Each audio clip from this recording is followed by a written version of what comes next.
beautiful, isn't it? Today, we're taking a deep dive, close look at the Diablo 2 Resurrected beta. We're going to take a look at everything from settings to discussing keyboard versus controller and all of that good stuff. You're going to learn a lot about how the game is functioning, how it's designed, what it's missing, how it functions. We're going to start by jumping straight into options. That's generally a good place to start, right? You guys like to see that. So we have our full screen and windowed. One thing I don't like here is we're missing our borderless windows.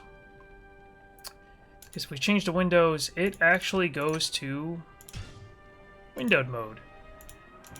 And you can't remove the taskbar down there. See that? That's... Come on. I hope to see borderless window go in there and then actually cover all that. Resolution scale. I like seeing this, where you can adjust how high you want the scale to go, and when it goes to 200, you'll just get a higher resolutions imagery without actually playing in higher resolution. One thing that's broken with this is you can't get back to 100 for some reason. 101, 99, it's just very strange. Sharpening here is going to just like it almost adjusts the brightness, almost. It's not brightness, but it I'll show you the difference when we get in the game. Graphic presets I haven't set to custom because I adjusted everything here myself. This is everything on max. So we have texture quality, anisotropic filtering, ambient occlusion, character detail, environment detail, transparency, shadow quality, anti-aliasing, dynamic resolution scaling. They have this disabled right now. That's going to adjust the quality of the game based off your FPS. Not a fan of that type of stuff, but it's some people really like it, you know, that it exists if they're having some performance issues. And then, of course, there's legacy modes, because we can swap back and forth between legacy mode and the standard mode. Well, what's standard now, right? So we're going to hit apply, we're going to jump. We have our sound, music, typical options, audio accessibility. I thought this was pretty cool. And we can, you know, jump in there a little bit more and adjust a lot of the specific stuff, whether we want the monsters or our own combat sounds to be louder. That's really cool. That's pretty damn in-depth for audio settings, and I don't see that quite often in games. Jumping into gameplay, I love this. We're gonna load up a character real quick. Let's go with my Barb. We're gonna load up a character so we can take a look at this stuff in game. So Act 1 and 2 are the furthest we can go to at the start. So right before we jump into those settings, I'm gonna actually show you guys some of the adjustments. First thing we're gonna do is swap between the modes, the legacy mode versus the Diablo 2 Resurrected. Oh man, it is so beautiful. It is so beautiful. I went to one of the little side rooms. This is, of course, Act 2. And I'm going to show you guys something real quick. They added a feature that allows you to zoom in. It's almost like they knew people would like to see the beauty in this game. So you can zoom in, and that actually works in the legacy mode as well. So you can zoom in and just compare the incredible difference between the graphic modes. That is just gorgeous. Wow. So the Diablo 2 Resurrected team definitely did a fantastic job on this game. The lighting, just so good. So good. So let's jump into our gameplay options, which I really do like. So we do have a toggle mode for items on the ground where you no longer have to hold Alt to see items. Amazing. Auto gold pickup, I thought that was a good change. Auto party invite when people join your game. This was cool. This here I really liked. Whenever you made a character in Diablo, you had to adjust the keybinds for that character. Here you can save your custom controls, whatever you edited, your custom keybinds, and set this to default keybinds custom, and it will automatically use those keybinds for every character. Or you can use the standard legacy one, which will default keybinds, or Resurrected, which is a strange set of keybinds that they just changed up the keybinds, what the defaults were, and it's just very weird to me. But thankfully we could change our keybinds, right? Item tooltip button prompts. This is, I'll show you real quick what that is. So, I'll put this here. You see hold shift to compare? We can compare. Yeah! Looks beautiful, right? Everyone likes that, so they can look at their items very easily. But if you take that off, that will remove that line there, so I actually should keep that off. Save space, right? We don't see hold shift to compare, but we can still do it. That's good. So, moving on. Life and mana orb text. That'll show us our value on our life and mana. You'll see life. You can actually see the corner of it, and mana, you can see the corner of it at the bottom right. Ammo count on skills. If you're using a skill that has charges, or you know, I have 100 arrows left, and I'm playing on Amazon. I'm using whatever, maybe strafe. Show clock. This just puts the time at the top right. It is now 2:58 p.m. and my group is probably waiting to play the game with me, so I better hurry up. Automatic chat gem mode. This is funny. So, working as intended when you scroll over it. Automatic or manual? Those of you who don't know what the chat gem is, I can't help you right now. It does nothing, but it's a long-running joke for Diablo 2 fans, and I'm surprised they went as far as to put it in the actual game settings as a joke. That's pretty funny. Chat font size. This will change our font in the chat window, which if you see down here, you'll see some player names joining the trade channel. That's just changing the size of that. I'm gonna put that down to medium again. One thing I actually really do like is large font mode. I don't have it on, but I like that exists. You'll take a look when I put that on. You'll see a big difference in the there we are, large font mode.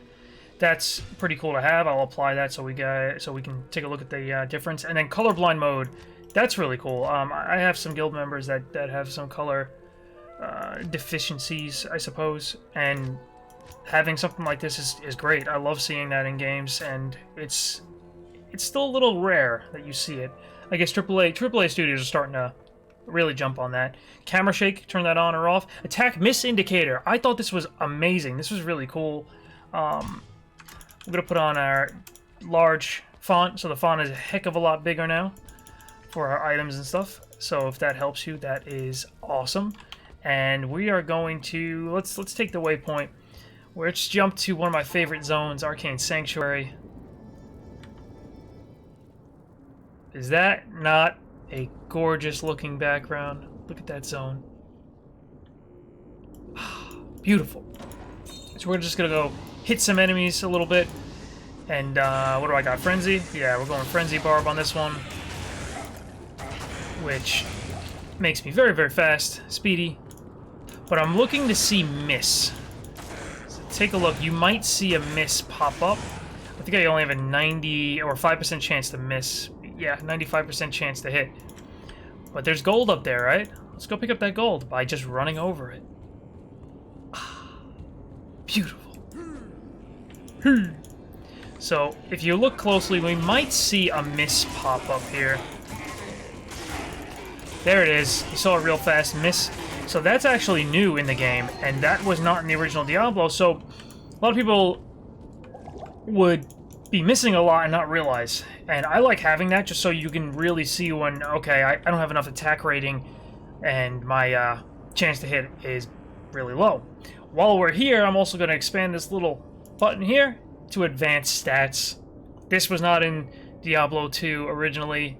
It lets you know all of your advanced stats, reduced poison length, whether you have magic find, it'll appear here, half freeze duration. Love that. I think that's a great addition to the game.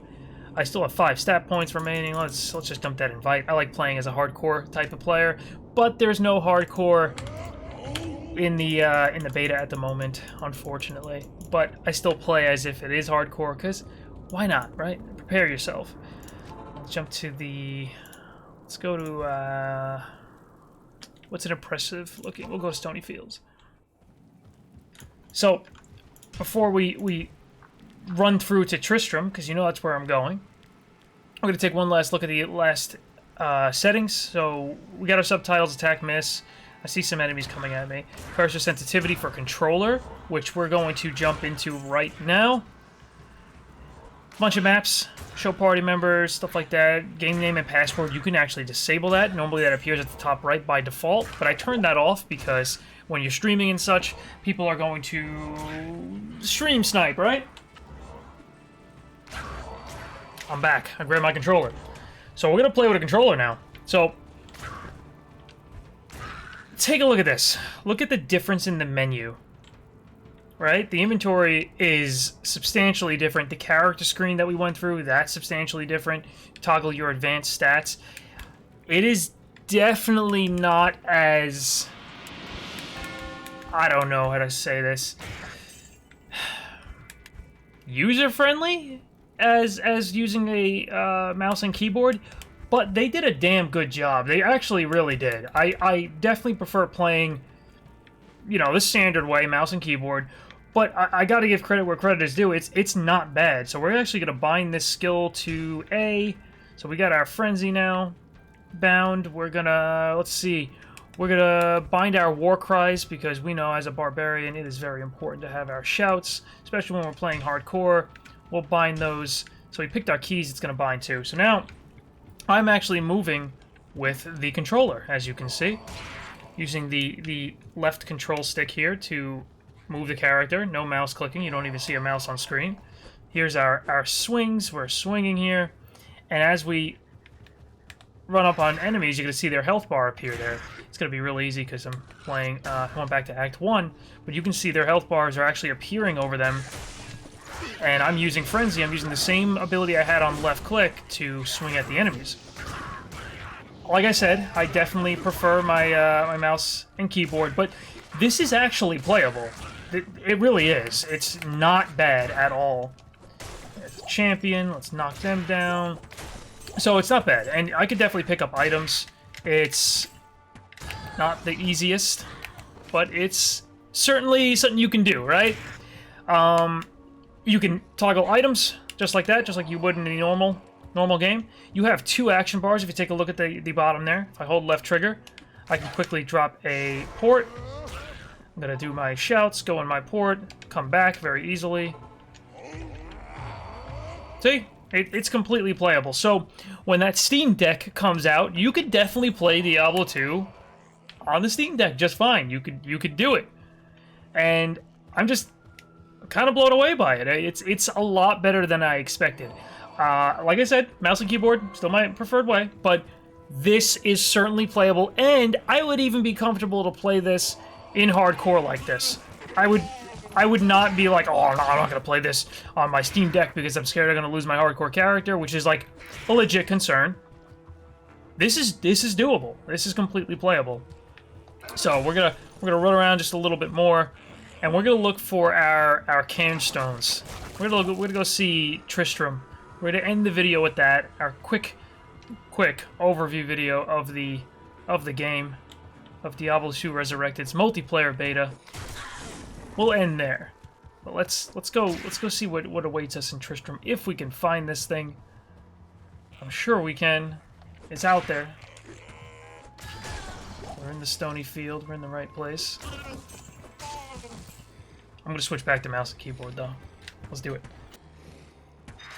So the game does pause for a second when you switch back, but as you can see, it's very different. The item screen and everything. When you're using a controller, it's more of like an invasive thing. Like your inventory is straight dead center of your screen, which is one thing I understand with their choice. I don't like that because it blocks a lot of your screen, which is like, it's something you're always told, you know, never do that when you're playing hardcore. Back in the legacy mode like this, you can cover your entire screen with 2 inventory screens and really kind of blind yourself when you're playing hardcore.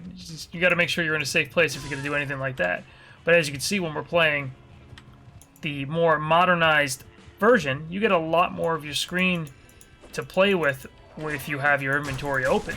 That's still with the same one window open, because we lose that widescreen support when we're playing in the legacy mode. The game is damn beautiful. Oh, there it is. There's our cairn stones. Let's do this. Who's defending this cairn stones? Rakanishu. Love it. Love it. There you go, you just heard him say it. So we're gonna jump into Tristram. We're gonna take a look at Tristram. How beautiful is this place? Go with the... Turn the item names off so we can enjoy the beauty that is Tristram.